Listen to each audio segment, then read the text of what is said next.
Everyone, I'm Dino Vidal, and welcome to tonight's Dino Vidal Show on SiriusXM channel 127.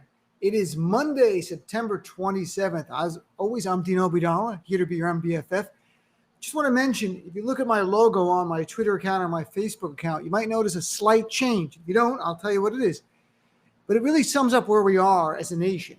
It used to say in the text, want progress, stay active. I've changed it now to reflect where we are, and it says, want democracy, stay active. That's not over the top. That's literally the fight we were having. It is generations before we're called to stand up to fascism. That torch has been passed to us. We are literally fighting for our democracy. But on another point, there was a new report that came out today in New York Times, remarkable data in detail, truly remarkable. And it confirms something that I was suspecting that was going on, because early in COVID, we all remember, more of these cities in the blue states were suffering. People of color were really suffering the most from the disease, from hospitalizations, and tragically enough, deaths. That changed. That changed when the vaccine came out. And as of now, about 80% of Democrats are vaccinated to about 60% of Republicans, which actually is a huge gap in terms of actual numbers of people.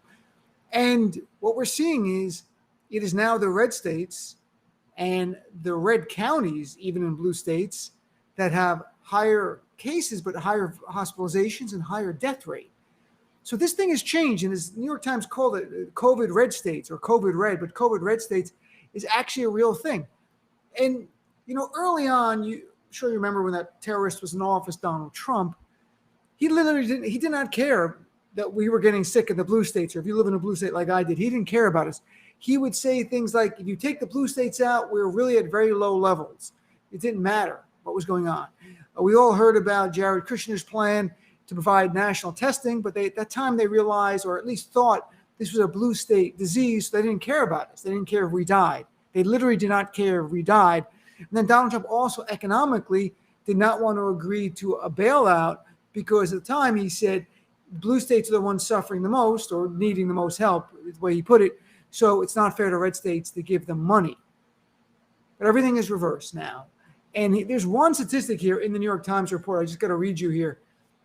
In counties where Donald Trump got less than 30% of the vote, around 32% or less, the death toll is 10 out of 100,000 people right now.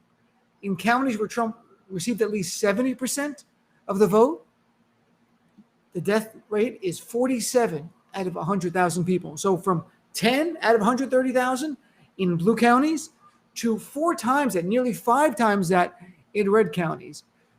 And the GOP has done this on their own, from Donald Trump to Tucker Carlson to Sean Hannity to Republicans like Lauren Boebert today, mocking the whole idea of the vaccine, tweeting, I woke up with a headache this morning. I took some Tylenol.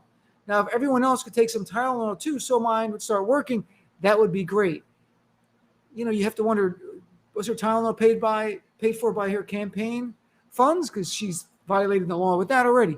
But the idea of, we have 2,000 Americans who died on average the last few days, and you have Republicans continuing to mislead their base, and they have to know the statistics. We've all seen it anecdotally. Now it's quantified. I mean, there are, I believe, 4 conservative radio hosts, all older white men who died from COVID. We've seen anti-vaxxers, older white people who have died.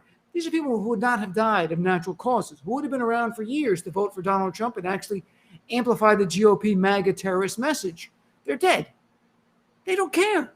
The GOP literally doesn't care that they're killing their own people to own the libs. And I do not wish them ill. I don't care that I disagree with them politically. And I don't care that some of them have threatened to kill me.